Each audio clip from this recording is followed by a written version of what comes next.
છે। સૌથી પહેલા વાત કરવી છે વરસાદની। મેઘરાજા કટાણે આવ્યા છે, પરંતુ ચોમાસું ફીલ કરાવી રહ્યા છે। અને જામકંડોરણાની સૌથી પહેલા તસવીરો બતાવી છે કે જ્યાં પૂર આવ્યું છે નદીમાં અને બળદ તણાવા લાગ્યા છે। ધોળીધારમાં ગઈકાલે 3 ઇંચ વરસાદ પડ્યો અને નદીમાં પૂર આવ્યું। બળદગાડા સાથે ખેડૂત તણાતો હતો। ગામ લોકોએ ખેડૂત અને બળદને બચાવી લીધા છે। આ ઘટનાનો વિડીયો વાયરલ થયો છે, પરંતુ જામકંડોરણા અને એની આસપાસના વિસ્તારોમાં પડેલો વરસાદ બતાવે છે કે સ્થાનિક નદીઓમાં ચોમાસા પહેલા જ પૂર જેવી પરિસ્થિતિ સર્જાઈ છે।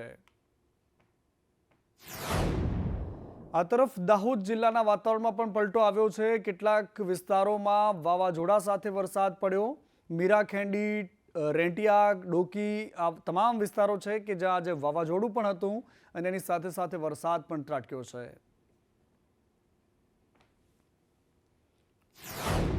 ઉત્તરથી લઈને દક્ષિણ, સૌરાષ્ટ્રથી લઈને દક્ષિણના દ્રશ્યો અલગ અલગ અમે તમને બતાવી રહ્યા છીએ। ગીર સોમનાથના વેરાવળમાં પણ આજે વરસાદી ઝાપટા પડ્યા હતા। તંત્રની પ્રી મોન્સૂન કામગીરી સામે સવાલો ઉઠ્યા। વરસાદના સામાન્ય ઝાપટામાં જ પોલ ખોલતા દ્રશ્યો છે। ઠેર ઠેર પાણી ભરાઈ રહ્યા છે અને પાણી ભરાયા બાદ કલાકો સુધી પાણી ઓસરતા નથી। રાહદારીઓને ભારે હાલાકી પડી રહી છે। આ બજાર વચ્ચેના દ્રશ્યો છે કે ચારે કોર ભરાયેલા પાણી છે। આ વેરાવળની સ્થિતિ છે।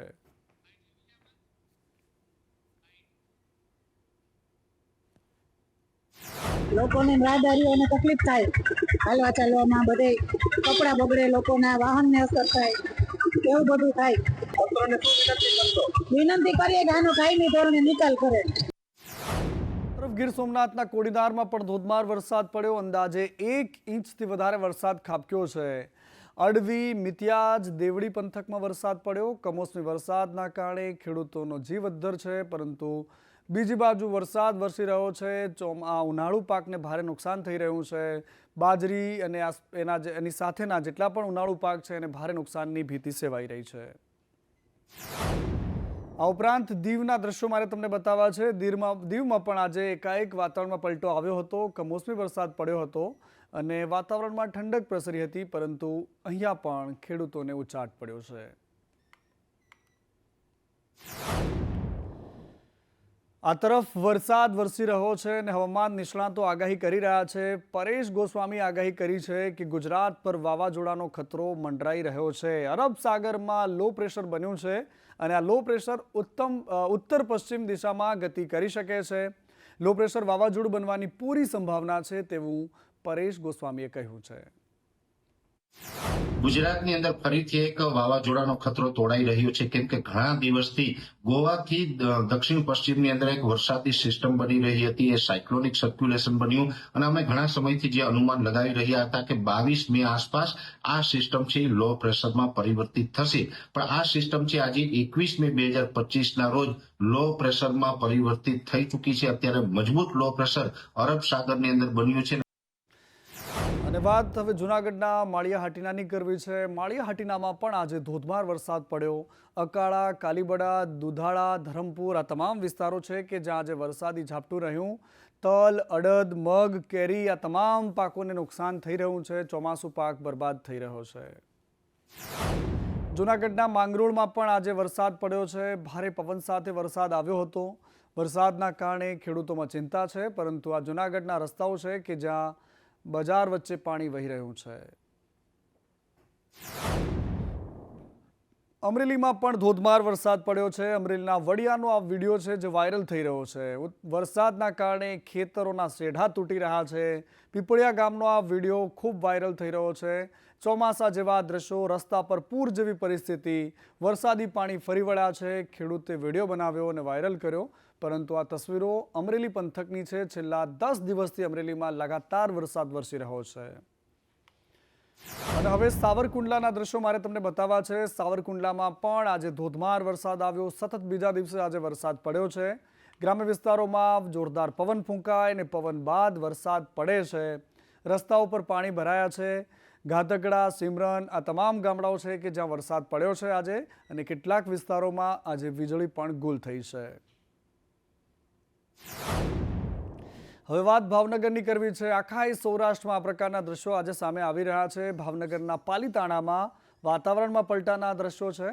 કમોસમી વરસાદ આવ્યો છે. પાલિતાણામાં પણ ભારે પવન ફૂંકાયો અને ચારેય કોર ગરમાયેલા વાદળો વચ્ચેથી અચાનક જ વરસાદ વરસવાની શરૂઆત થઈ. ધેટી, દુધાળા, કરજડા, આદપુર આ તમામ ગામડાઓ છે, નાનીમાળ, વીરપુર, જીવાપુર, જામવાડી આ ગામડાઓ છે કે જ્યાં આજે વરસાદ પડ્યો છે. ઉનાળુ પાક બગડી રહ્યો છે, ખેડૂતો ચિંતામાં છે અને મેઘરાજા અત્યારથી વરસી રહ્યા છે. પોરબંદરના માધવપુરમાં પણ વાતાવરણમાં પલટો આવ્યો છે. કમોસમી વરસાદ આવ્યો. અંદાજે 1 ઇંચથી વધારે વરસાદ આજે માધવપુરમાં પડ્યો છે. માધવપુર ગેટની બજારોમાં પણ આજે પાણી વહેતા જોવા મળ્યા અને અહીંયા પણ એ જ પરિસ્થિતિ છે, એ જ નાદ છે, એ જ પીડા છે. ખેડૂતોને ચિંતા થઈ રહી છે. અને સુરત જેવા સ્માર્ટ કહેવાતા એ શહેરમાં વગર ચોમાસે તંત્રની કામગીરીની પોલ ખુલતી નજરે પડી રહી છે. શહેરના અનેક રોડ રસ્તાઓ એવા છે કે જ્યાં સવારે વરસાદ પડે તો સાંજ સુધીમાં પાણી ભરાયેલા રહે છે. આ મોરા ભાગળ 4 રસ્તા છે જ્યાં પાણી ભરાયા હતા. પાણી ભરાયેલી અવસ્થામાં લોકો અહીંથી નીકળી રહ્યા છે. વાહન ચાલકો ભારે મુશ્કેલીમાંથી પોતાના વાહનોને નીકાળી રહ્યા છે. માત્ર થોડો અમથો વરસાદ શું પડે કે સુરતની આ પરિસ્થિતિ આખી સુરત બદલાઈ જાય છે. હવે વાત ભરૂચની કરવી છે. ભરૂચના ઝઘડિયામાં પણ આજે ધોધમાર વરસાદ પડ્યો. વહેલી સવારથી વાતાવરણમાં પલટો હતો. વીજળીના કડાકા ભડાકા અને ત્યારબાદ જોરદાર પવન ફૂંકાય અને પવન ફૂંકાયા બાદ વરસાદ પડ્યો છે.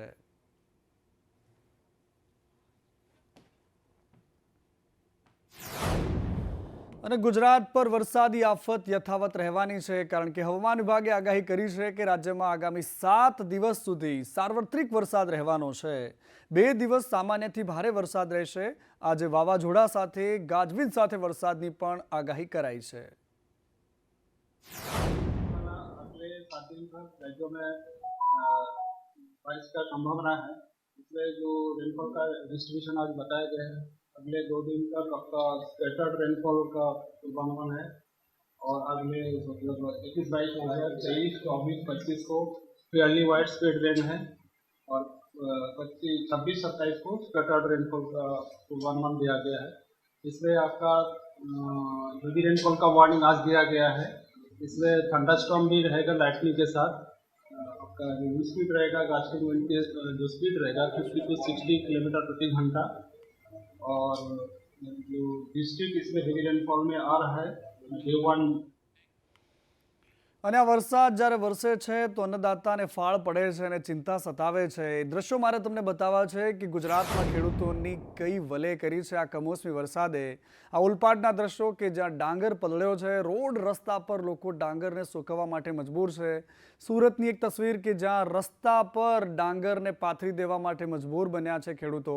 અંકલેશ્વરમાં કેળના ઝાડ નીચે પડ્યા છે. બારડોલીમાં પણ આ જ પ્રકારની વિનાશ ભરેલી તસવીરો સામે આવી રહી છે. આ દક્ષિણ ગુજરાતના દ્રશ્યો છે કે જ્યાં વરસાદ આવ્યો છે અને આ વરસાદ ખેડૂતોના કોળિયા પર તરાપ મારીને ગયો છે. જૂનાગઢમાં પણ વરસાદથી કેરીના પાકને ભારે નુકસાન થઈ રહ્યું છે. માર્કેટિંગ યાર્ડમાં કેરીના બોક્સ પલળી ગયા. વેપારીઓને લાખ રૂપિયાનો ફટકો પડ્યો છે. 17,000થી વધારે બોક્સને નુકસાની દેખાઈ રહી છે. આ તરફ અંકલેશ્વરના હાંસોટ પંથકમાં પણ કમોસમી વરસાદ વરસ્યો. કમોસમી વરસાદના કારણે ડાંગરના પાકને મોટું નુકસાન થયું છે. જ્યાં નજર કરો ત્યાં માત્ર ડાંગર પથરેલો જોવા મળે છે રસ્તાઓ પર.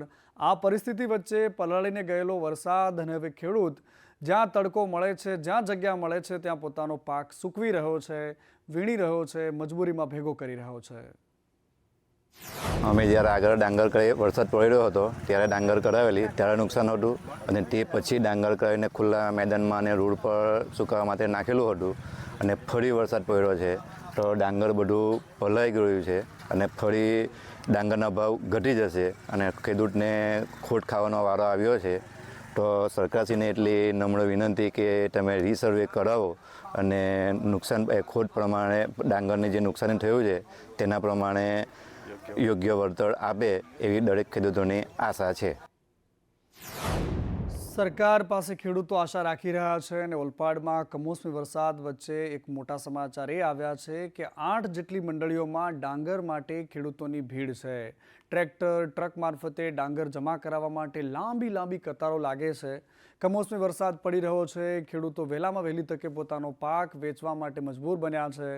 કમોસમી વરસાદથી ખેતરમાં પાક બગડે પહેલા વેચી દેવા માટે ખેડૂતો લાઇનમાં લાગ્યા છે.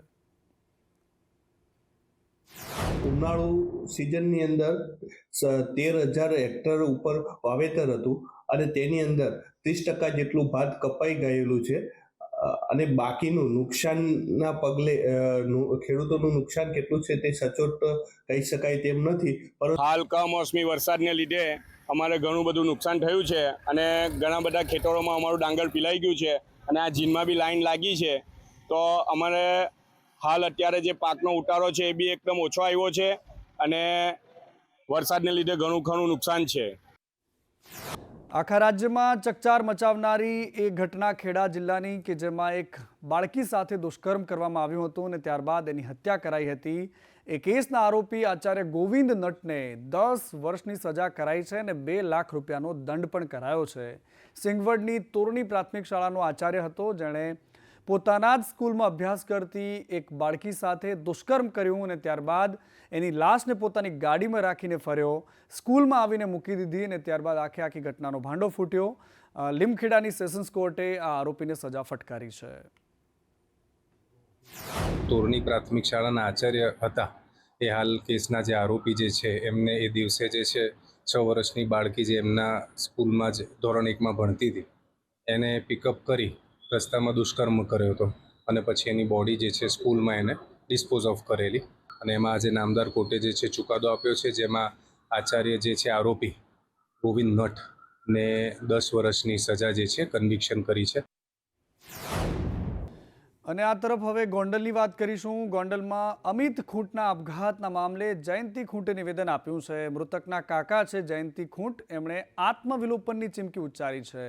એમણે કહ્યું છે કે મારા ભત્રીજાને ન્યાય નહીં મળે તો હું સામૂહિક આપઘાત કરીશું અમે લોકો. અનિરુદ્ધસિંહ અને તેમના દીકરા રાજદીપસિંહ જાડેજાની ધરપકડ કરવાની માંગ કરી છે. આ આરોપીઓની તાત્કાલિક ધરપકડ કરવા માટે જયંતિ ખૂંટે માંગ કરી છે અને જો ધરપકડ નહીં થાય તો અમે લોકો આત્મવિલોપન કરી દઈશું. આ લોકો કઈ કમ માયા તો છે નહીં, એની પાસે પુષ્કળ પૈસો છે, બરોબર છે.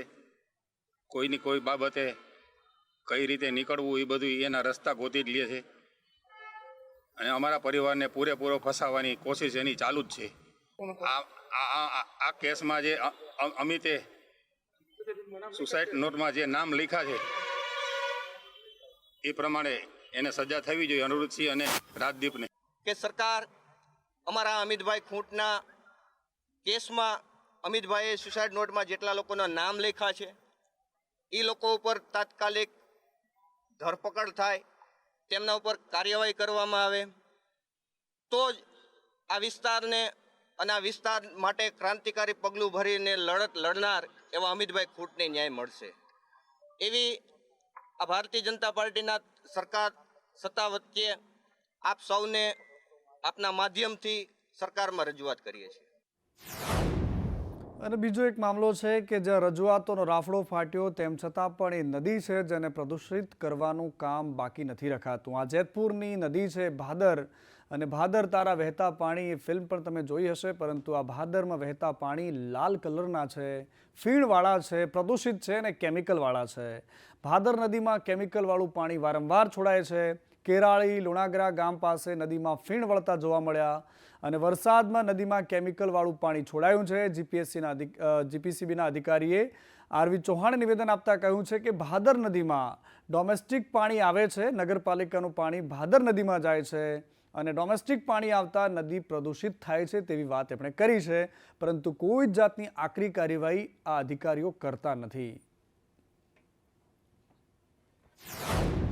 અને ખુશખબર એ છે ગુજરાતમાં કે હવે સિંહોની સંખ્યા વધી છે. આંકડા જાહેર થયા છે. રાજ્યમાં સિંહોની વસ્તી 32% વધીને 891 થઈ છે. 196 જેટલા નરસિંહો છે, 140 પીઠડા અને 225 બાળ સિંહો પણ અત્યારે ગણતરીમાં સામે આવ્યા છે. મુખ્યમંત્રીએ જાહેર કર્યા છે આ વસ્તી ગણતરીના આંકડા. અમરેલીમાં સૌથી વધારે 339 જેટલા સિંહો છે. ગીર સોમનાથમાં 222 જેટલા, જૂનાગઢમાં 191, ભાવનગરમાં 116 સિંહો છે. પોરબંદરની ધરતી પર પણ 16 જેટલા સિંહો વસે છે અને રાજકોટમાં 6 જેટલા સિંહો છે. 1963માં પ્રથમ વખત સિંહોની વસ્તી ગણતરી થઈ હતી અને હવે ફરી એકવાર અત્યારે થઈ છે 2025માં. પ્રધાનમંત્રી નરેન્દ્ર મોદીએ પણ આખા મામલામાં ખુશી વ્યક્ત કરી છે. એમણે કહ્યું કે ખૂબ જ રોમાંચક માહિતી છે. પ્રોજેક્ટ લાયન હેઠળ થઈ રહેલા પ્રયાસો ગુજરાતમાં સિંહોને માત્ર અનુકૂળ વાતાવરણ પૂરું પાડી નથી રહ્યા, પરંતુ તેમનું રક્ષણ પણ સુનિશ્ચિત કરી રહ્યા છે. પાછલા વર્ષના આંકડાઓ જોઈએ તો 1995માં કરવામાં આવેલી સિંહની વસ્તી ગણતરીમાં 304 જેટલા સિંહ, વર્ષ 2001માં 327, 5માં 359, 10માં 411, 15માં 523, 20માં 674 અને આજે જે આપણે સંખ્યા જાહેર કરી છે એ અંદાજિત 691, એટલે 891 એટલે ખૂબ સારી રીતે જે પ્રમાણે સિંહો વધ્યા છે, સિંહોની સંખ્યા વધતી જાય છે, એ પ્રમાણે ખૂબ સારી રીતે આપણી ટીમ આની માવજત કરી રહી છે. ગુજરાતમાં સિંહની વસ્તી ગણતરી તો દાયકાઓથી થતી આવી છે. ઇતિહાસમાં એવું પણ જાણવા મળે છે કે પહેલા સિંહના પગલાની છાપ પરથી તેમની ગણતરી થતી. અને આ તરફ ગેરકાયદેસર બાંધકામો પર દાદા બુલડોઝર ફેરવી રહ્યા છે. જામનગરમાં 7 જેટલા ધાર્મિક સ્થળો પરનું દબાણ દૂર કરાયું છે. મરીન અને ખીજડીયા બર્ડ સેન્ચ્યુરી વિસ્તારમાં ડિમોલિશનની કામગીરી હાથ ધરાઈ. ચુસ્ત પોલીસ બંદોબસ્ત સાથે આ દબાણોને હટાવવામાં આવ્યા છે. 10 વર્ષથી ગેરકાયદેસર બાંધકામ કરવામાં આવ્યા હતા અને આખરે આ તસવીરોમાં તમે જોઈ શકો છો કે પહેલાં કયા પ્રકારે અહીંયા દરગાહ હતી અને ત્યારબાદ કેવી રીતે અહીંયા ક્લીન કરવામાં આવી છે આ ધરતીને.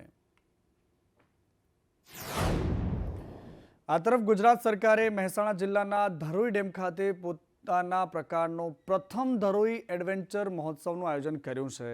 આ ફેસ્ટિવલનું ઉદ્ઘાટન 23 મેના રોજ મુખ્યમંત્રી ભૂપેન્દ્ર પટેલ દ્વારા કરવામાં આવશે. આ કાર્યક્રમ 30 દિવસ માટે યોજાશે. જો હવામાન યોગ્ય રહેશે તો તેને 45 દિવસ સુધી પણ લંબાવી શકાય છે. આ ફેસ્ટિવલમાં સાંસ્કૃતિક કાર્યક્રમોની સાથે જમીન, પાણી અને આકાશમાં રોમાંચની 10થી વધારે પ્રવૃત્તિઓનો પણ સમાવેશ કરાયો છે. 23 તારીખથી સંભવિત 23 મેથી 45 દિવસ માટે વોટર સ્પોર્ટ એક્ટિવિટીનું આયોજન થઈ રહ્યું છે, જેની અંદર જુદા જુદા પ્રકારની વોટર સ્પોર્ટ એક્ટિવિટી છે. તેમજ ફોરેસ્ટની અંદર ટ્રેકિંગ થઈ શકે, હિલ ટ્રેકિંગ થઈ શકે, સાયકલિંગ ઇવેન્ટો થઈ શકે અને સાહસિક યુવાનો જુદી જુદી એક્ટિવિટી સાથે જોડાઈ શકે એ માટે સરકારે. અને આ તરફ વડાપ્રધાન નરેન્દ્ર મોદી ગુજરાતના પ્રવાસ માટે આવવાના છે. નરેન્દ્ર મોદી આગામી 26 મેના રોજ ભુજ પ્રવાસન આવી રહ્યા છે. એના કારણે વહીવટીતંત્ર અત્યારે સજ્જ બન્યું છે.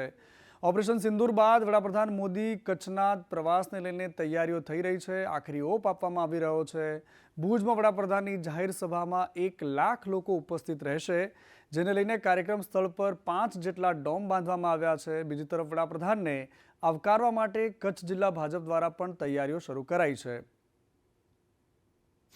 ઓપરેશન સિંદૂર પછી આદરણીય પ્રધાનમંત્રી જ્યારે કચ્છમાં આવી રહ્યા છે, જે ગુજરાતના સપૂત અને પ્રધાનમંત્રીને કચ્છ એક હૈયે છે, જ્યાં એ ગુજરાત હોય, ભારતમાં હોય કે વિદેશમાં જાય પણ એક વખત ચોક્કસ કચ્છને યાદ કરે.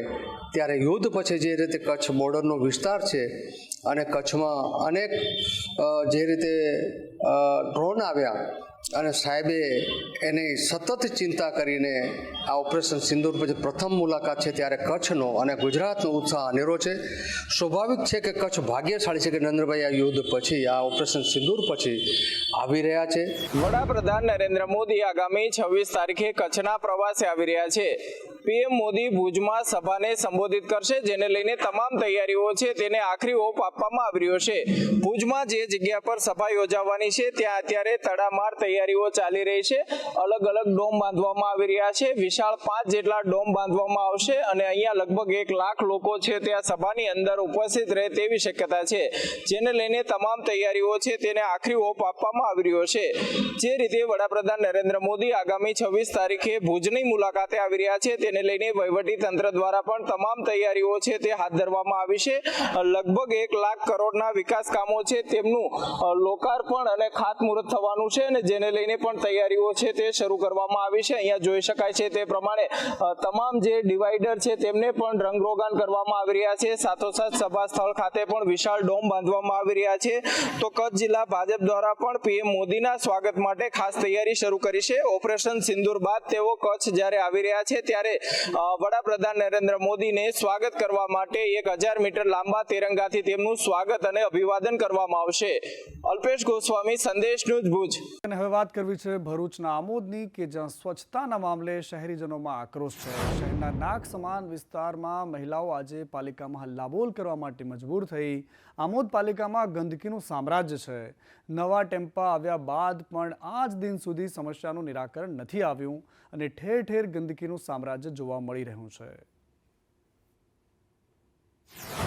કચરા વિસ્તારમાં કરવા આવ્યા કે કચરો અમારે લઈ નથી જતા કચરા વાળા, ને લેવા આવે તો બી અમારે દોડવું પડે ટેમ્પાની પાછળ, ટ્રેક્ટરની પાછળ, ને તારે અમારો કચરો નખાય. બીજી જગ્યાએ અમારી પાણીની સુવિધા એ છે કે પાણી અમને રેગ્યુલર મળતું નથી. 1 કલાકમાં તો પાણી બંધ થઈ જાય ને 12 વાગે પાણી, 12 વાગે કેવું પાણી આવે? 12 વાગે તો બધા પરવાડી જાય. 9 વાગે 10 વાગે તમે પાણી આપો ને. અમારે ત્યાં કચરાનો ટેમ્પો આવતો નથી 15 દિવસથી. કચરો લેતા નહીં, દોડતા કચરો નાખવા આવવું પડે છે. ને ગાડીઓ વાળા રોડ ઉપર મૂકીને દુકાન અહીંયા જતા રહે છે. પાણી નથી આવતું કેટલાય દિવસથી. ધીરું પાણી આવે છે. હોર્ન નથી વગાડતા ગાડીનો. કચરો લેવા આવે તો ઊભું પણ ના રાખે ટેમ્પો.